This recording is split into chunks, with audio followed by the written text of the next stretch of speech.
ካሪየር ማለት የአንድ ዘላቂነት ያለው የዕድሜ ልክ ሙያ ዘርፍ በተለይም በቁም ነገር ትኩረት ሰጥተን ይዘነው የምንጓዘው የሙያ ዘርፍ ማለት ነው።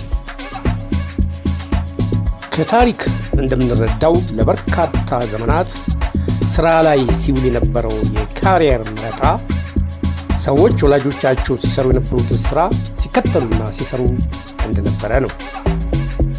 በእኛ ዘመን ትውልድ ደግሞ ከዘጠናዎቹ አጋማሽ ጀምሮ በፍጥነት በዓለም ላይ የተንሰራፋ የመጣው ሌላ የካሪየር የመረጣ ስልት ፎሎ ዩር ፓሽን የሚል ምክር ነው።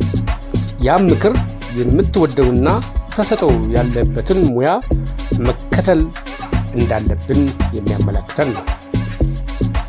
ነገር ግን ዛሬ ላይ ፎሎ ዩር ፓሽን ከሚለው አስተሳሰብ መላቀቅ የሚኖርብን ይመስለኛል። ፓሽኖቻችንና ፍላጎታችን ምንድናቸው ብለን ራሳችንን ከመጠየቅ ይልቅ ለሌሎች ሰዎች በምናበረክተውና የምንኖርባትን ዓለም የተሻለች ለማድረግ ምን መስራት እንዳለብን ላይ ትኩረታችንን ማድረግ ይኖርብናል። የወደፊትና አብሮ የሚቆይ ሙያ መስክን ለመምረጥ ከፈለክ በአንድ ቃል ይኸው ልግለጽልህ። ጠቃሚና ዋጋ ያለው ስራ ላይ ተሰማራ።